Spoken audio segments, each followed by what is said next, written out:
See, for the last 3 years that I was a student here at UCLA, I was using and selling what I'm pretty sure all of you here would consider a pretty massive quantity of drugs. Just to speed up a little bit to how we got to today, I ended up going to court, not surprisingly, being sent to rehab, spending about a year in jail, got out, got into graduate school, got a Ph.D. in psychology here from UCLA, started writing for a bunch of nationally syndicated websites about addiction, opened up my own treatment center, and now I'm on a TEDx stage giving a speech. Wow. That's our guest today. Welcome to First Aid with Kelly Kinkaid. As you know, we do this every week. Kelly Kinkaid doesn't necessarily have credentials in the medical field, but she cares about the citizenship, and she wants to help you improve your life, mind, body, and spirit. Good morning, Kelly Kinkaid. Good morning, Sway. Good morning, everyone. Good morning, citizens. How are you today? Great. Who? That voice we just heard. You know, the voice we heard is our guest today, Dr.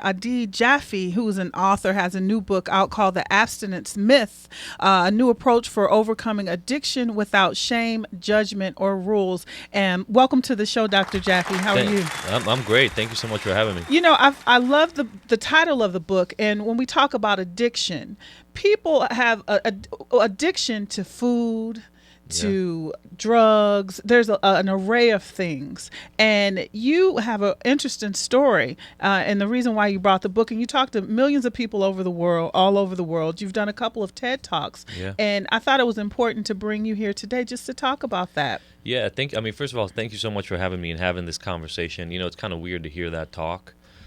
I can hear my voice like vibrating as I'm saying that. I was really nervous when I was about to say that, and then because that was my first big talk about 45 years ago, and really coming out big with the story. And I wrote the book because the way I look at it, we're losing the fight. We're losing the fight on addiction. You know, that report just came out yesterday showing 72,000 people dying from overdoses last year.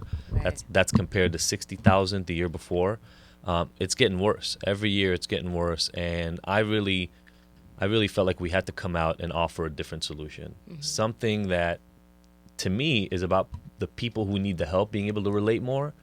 Because I feel like the system, that the reason I call it the abstinence myth is we decided that fully quitting everything that is bad for you in life is the best end goal.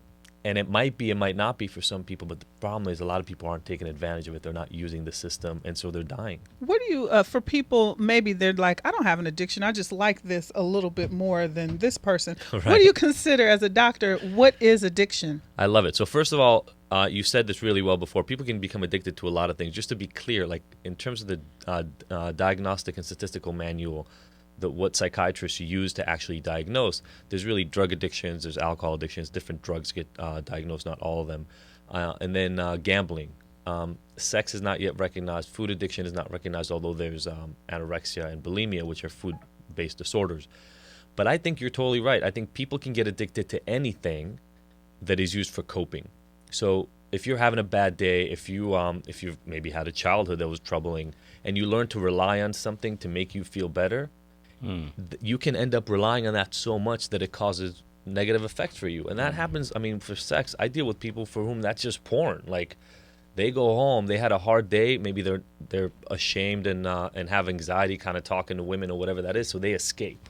Right. And for me, that's when it becomes an issue. The issue becomes an addiction when you start escaping into something that is causing problems in your life, and because you're not really able to manage it outside of that behavior, you can't get your way out of it. And it's really, really hard to pull out. And I wanted to say, let's connect this story. Let's connect this even more with this book and talk about your story. Sure. Because you come from a upper middle class family, and growing up, you moved here in your teens from another 14. country. I was 14. I moved from Israel. My family moved me into high school, which I'll say right now is a really crappy time to move.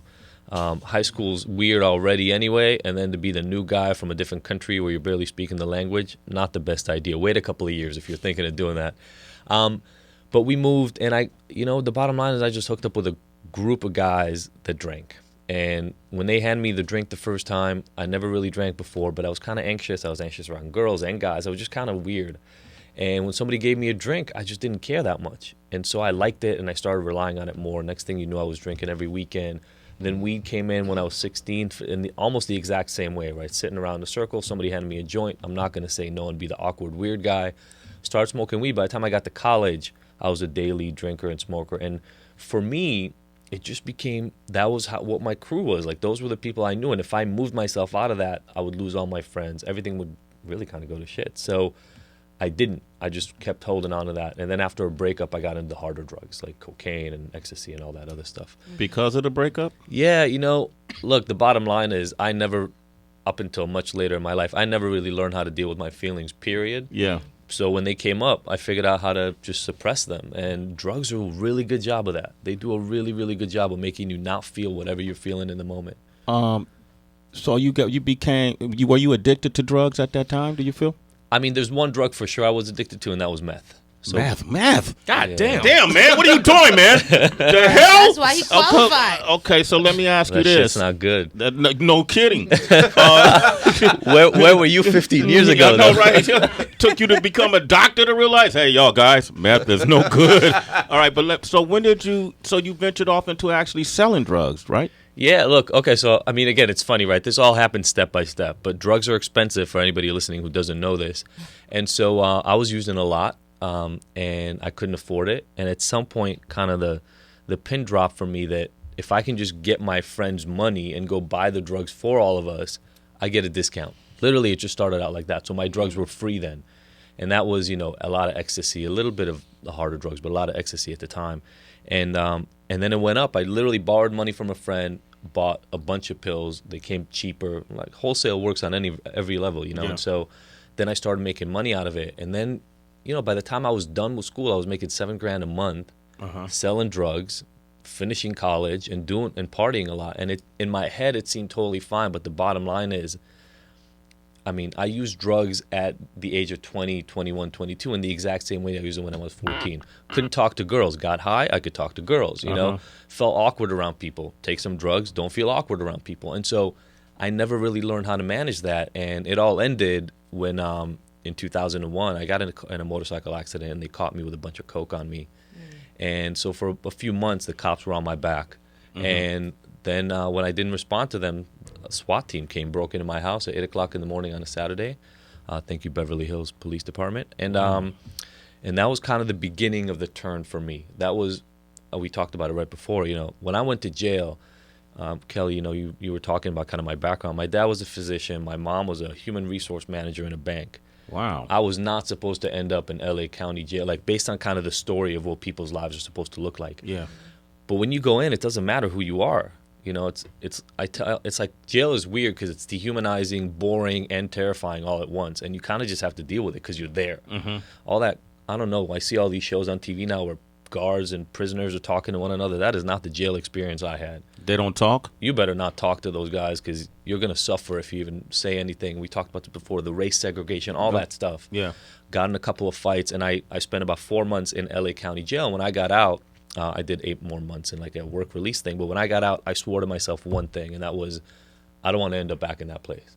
And I didn't know what that meant. I remember at the time I said, I don't care if I got to clean toilets or work at the mall for the rest of my life. I don't know what that is, but then I couldn't get hired. I was a 9-time convicted felon, and that was just the deal that I had to get to only get my year. Otherwise, I was looking at like 3 to 5 to 10 years. And I got out. I tried to look for a job for 6 to 9 months, and nobody would hire me. So thank God I had my family, but I know a lot of other guys that didn't.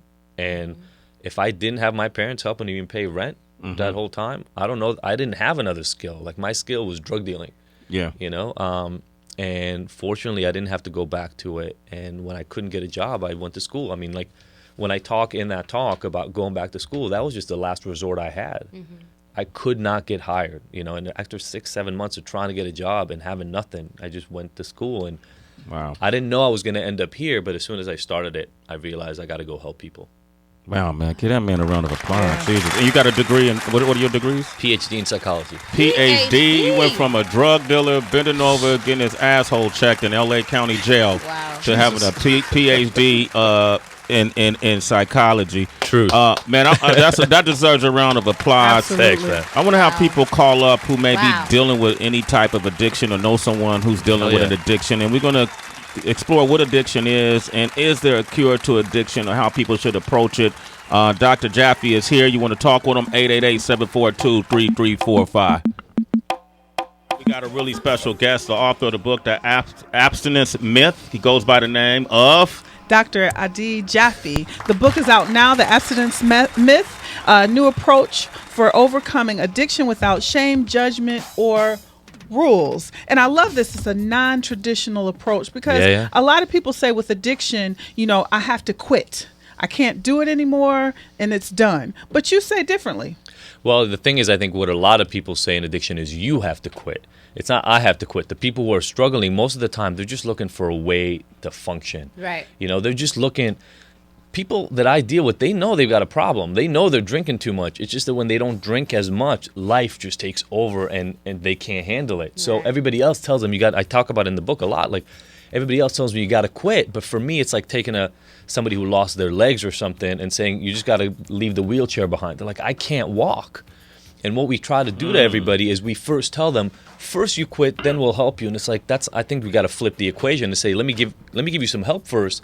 And once you learn how to function and be better, what I find in people is their use reduces anyway. And by the way, still half of the people decide to quit that work with me. It's not like quitting is not a good thing. Mm-hmm. It's just I don't have to put that front and center before you get help. That's my whole thing. And the good thing about this doctor is he's been through it. So if he's dealt with addictions from meth to alcohol. Yeah, I mean, not so much alcohol. I drank like a crazy person in college, but I even talk about when I say I have like having sex addiction, what I mean is like an intimacy disorder, right? Like my wife and I figured out pretty early in our relationship that my view, I can swear on this show, right? Yeah. That my view on sex was fucked. Like boys learn about sex from porn. Mm-hmm. You know? And I don't know, whoever's listening right now who hasn't figured this out yet, porn is not real life. But when I was 11 and 12, I didn't know that. And so I developed this entire fucked up way of looking at sex and relationships that came from that. Yeah. It took me, honestly, after I was done with drugs, when I was in my early 30s, to start figuring that part out, though. That's not what I'm actually even going after, because that will never sustain a real relationship. And if I want to be married and be married for 30, 40, 50 years and have kids and all that, I got to change that up again. So it started out being called sex addiction, but you're not going to quit sex. Nah. So what did you learn from your wife? Like, how did your perspective on sex change? How did it evolve? Well, not just my perspective on sex, but my perspective on intimacy, right? So for men, like, I don't know what porn everybody else looked at, but for men, like, the porn that I looked at was about conquering, right? It was about, like, and there's some messed up scenarios that happen in men's porn that you just kind of look at, like, I remember literally looking, this is the porn that I watched when I was 12. It's still in my memory, like this woman going to pick up her boyfriend, and then they have a gag bang in a locker room. Uh-huh. And you start thinking about an 11, 12-year-old boy developing that idea of like, well, that's what's going to happen one day. Is I'm going to get a girlfriend. She's going to come pick me up from a basketball game. We're going to have a gangbang in the locker room. Like, that's not relationship, right? Okay. And nobody explained that to me. I used my dad's porn. I'm old school. I'm 42 years old at this point. So, like, there was no Pornhub. VHS. Yeah, literally VHS, right? Like, yeah, DB knows. Yeah. All right. Listen to this, DB. Like lock the door. And you got to put it back on the specific the time same marker. Spot. You've been there. I see it. You to hope the tape doesn't get wrapped up. You got to put it back in the same position you found it. I broke a tape once. You broke a tape? I broke a tape once. Like, the tape just tore. That was messed up. Anyway, so this is getting too deep. But the point is, like, no, my dad never talked to me about that. Nobody talked to me about it. So my ideas were messed up. In the same way, by the way, that nobody talked to me about how to talk to girls. So I think it's all wrapped up into the same thing. And what I talk about in the book a lot is this idea of shame. A lot of us grow up with shame around something. Mm-hmm. Let's say we were abused when we were kids, and so we were ashamed about that. Or we grew up poor and we're ashamed about that. Or I couldn't talk to girls. I was ashamed. Whatever it is, you grow up with the shame and you can't tell anybody about it because we live in a society where you got to pretend like everything's perfect all the time. Mm-hmm. Yeah. And so we find other ways to pretend like everything is perfect. We use drugs. We go after whatever it is we do. We find ways to just put the mask on and pretend like everything is cool. And my whole thing is, let's just deal with the underlying problem first, and everything else gets better. Right. I really appreciate this conversation. When you're speaking on putting the mask on, it makes me think about male programming. I'm wondering, statistically, do you know if male addicts dominate this space? Like, if there are more male? So the statistics are that men actually struggle with substance abuse at twice the rate of women. But, and I talked to this author yesterday, Gabrielle Glazer, who wrote a book called Her Best Kept Secret about women's drinking. Mm-hmm. You know, the thing is, I think this is not a secret, but women are are much better able to kind of like multi-purpose and multitask and handle stress. And so I think women are just better at hiding it a lot of times. Like Right. I think women still drink, they still do whatever they got to do to deal, but they can also handle everything else. Men just collapse under the pressure, and then next thing you know, they're putting down a bottle of vodka a day Right. and can't handle their responsibilities. Right. I'm just wondering if it has to do with being able to detangle your emotions more freely. You know what I mean? For women, because they have the social support network. Right. So that's why I'm wondering if maybe more men will turn to substances as a form of coping because you learn not to speak about your feelings. And then also with the shaming, looking at Demi Lovato, we've had many conversations about how people are more open to empowering her, supporting her through this because she's been vocal and she's a woman. Yeah, and the thing I feel bad about somebody like Demi is she made such a big deal about her recovery that then you become the center of attention, and it's like you can't screw up. But look, this is life, right? Like life throws things at you, and sometimes it's just too hard. And if you can't reach out and say, you know what, I'm screwing up right now, things are tough, then you start hiding it, and the shame builds up, and then it gets worse and worse. We got Dr. Adi Jaffe. Did I say that correctly, sir? Adi Jaffe. What does that mean? First half of Adidas. You're gonna crack up. You want to crack up right now? So Adi is an old biblical word for jewel in Hebrew, and then Jaffe is actually pronounced Jaffe in Hebrew. It's pretty. So my name literally means pretty jewel. Come on. That's so Pretty cool. eyes. He said perfect. Like, I don't know how you get around that with being a guy and like your name is Pretty Jewel. You All know. right, we're going to have to go to the phone lines right Thank now. you. Okay, Thank you for saving me on that. All right, Nick is in Maryland. Go ahead, Nick. What's your story? Nick.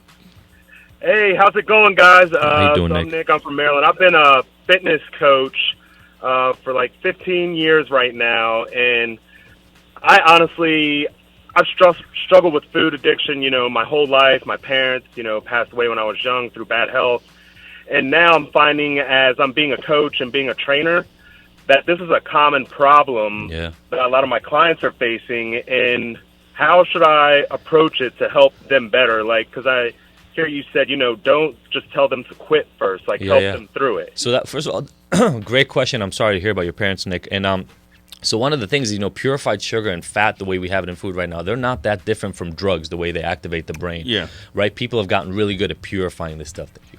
And so first of all, I think by dealing with yourself and understanding what the underlying reasons for why you're struggling with it would be a huge tool for your clients to be able to learn from your experience. That's the first thing.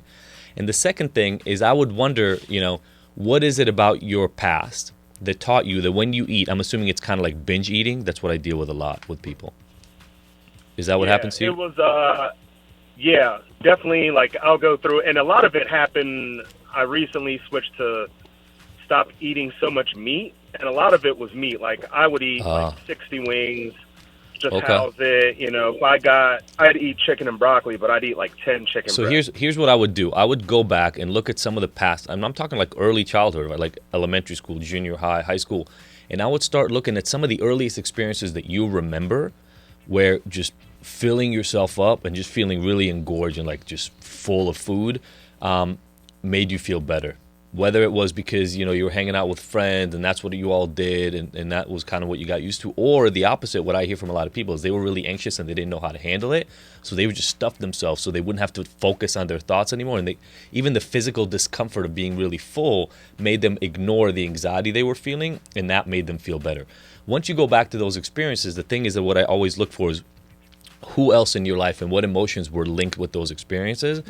Inevitably, from my experience, you're going to discover that you learn how to cope with some things that you were really uncomfortable with earlier in life by filling yourself up. Now your job is to start understanding where you have those same feelings in your life now and start being an adult about it and learning new coping strategies, which are really hard because your head's automatically going to go to what it knows how to do.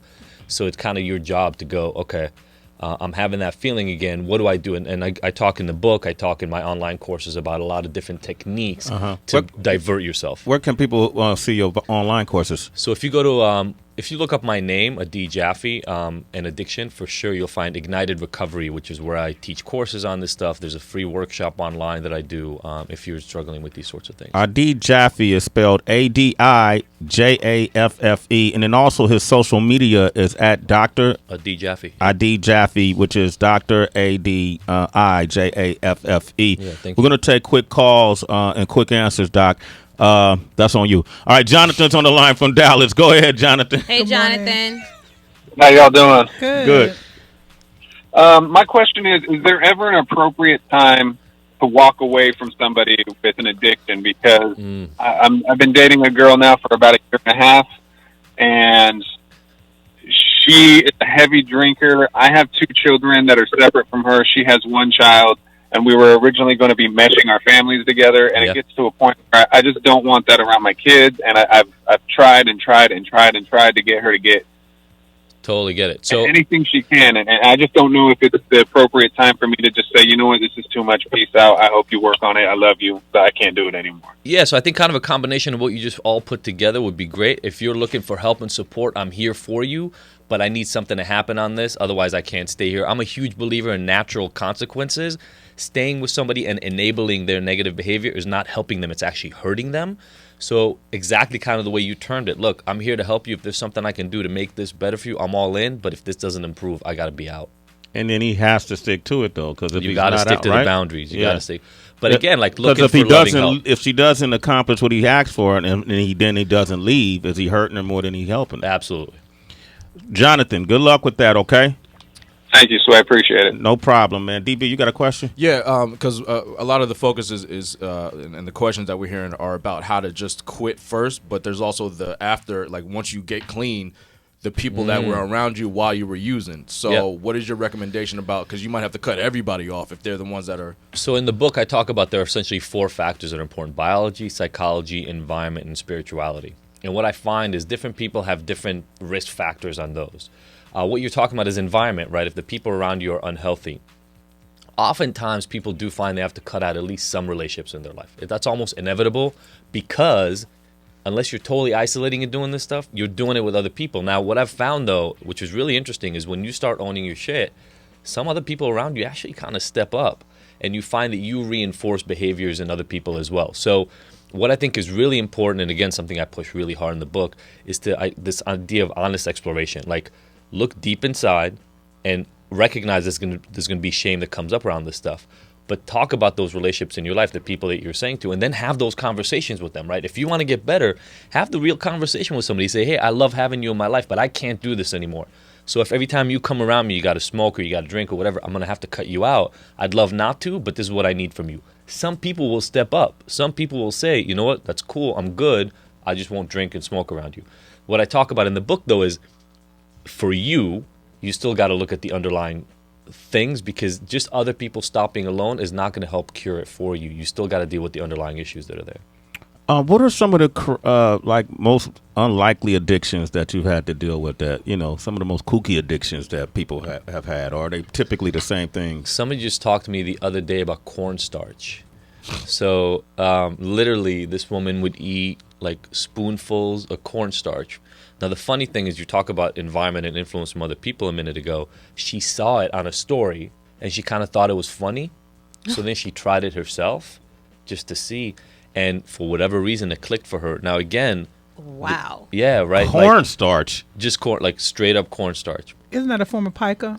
Well, I mean, so obviously there's a huge caloric intake in it, right? Like modified cornstarch and all that is kind of the sweeteners that we get. So the thing is, it doesn't matter what the substance or the behavior is. That's what I really try to get to, is we end up focusing so much on the thing. It's never about the thing. It's about what the thing is fixing in you. So for her, whether it was the calories or just literally, she would just take a bag of this stuff and just focus in only on that. No taste. She liked the texture or whatever, but nobody really wants to eat cornstarch, right? That just proves to me that we have to not focus on the actual specific substance. Yeah. It's not about that. What about social media? Because I think everybody in this room can attest to this. I find myself looking at this damn phone way too much. This is the first 5 minutes I haven't looked at my phone, and I don't even know how long. And is that an addiction? Yeah, it's what's hard for me about social media is we are moving to a world where your survival depends on this freaking device that you hold in your hand. So, we all drink water, but we're not addicted to water, right? You are addicted to water if water use is harming your life. So what I say to people is, if you're starting to miss engaging in your everyday behavior, like if you're missing meetings, you're staying at home too much, you're not engaging in the things you're supposed to do on a day-to-day because of using your phone, it's getting to be a problem. Okay. But what's happening, like, I mean, my kids are too young right now. They're 6 and 8. But what I'm seeing in teenagers, their whole communication is through the phone. I mean, they'll be sitting next to each other, talking to each other through the phone. So I think one of the things that we're hitting on is that environmental piece. What is the norm in society changes a lot in terms of what is an addiction or not, right? Like in England, they drink more. In the UK, they drink more than here. Right. So you can get away with drinking more in England than you can here because they don't consider it a problem. Yeah. Wow, Dr. Adi Jaffe, make sure you pick up the book, The Abstinence Myth. You can find it online. You can find it wherever you search, right? You can look him up. Amazon, name, all that stuff. It's great, man. This is great stuff right here. A lot of people on the lines. Jason from Boston, Dre, North Carolina, Dennis in Florida, Justin in Detroit, Sean in Maryland, John in Los Angeles. Hit him up directly on his social media at Dr. Adi Jaffe, Adijaffe. And mention Sway in the morning. He'll respond to your tweets, and you want to get at him directly. Also, you can see his courses online, right? Yeah, igniterecovery.com, or just look for my name. There it is. Great work, man. And I wanted to also tell people to check out your TED Talks. You have two of them that are really good, that a lot of people who, maybe the people on the phone, could really connect to them, because you really break down your story and just talking about your non-traditional approach. So thank you for coming. Thank you so much for having me. Get the book, and people follow me on all socials, Kelly Kinkaid, Kelly Kinkaid. All right. Thank you, sir. We got Regina Hall is going to join us. She got a new movie. We love it when Regina comes here. You saw her last in Girls Trip. Now she got a new movie, and it's called Support the Girls. All right. She'll be here in 10 minutes. Sway in the morning, Shade 45.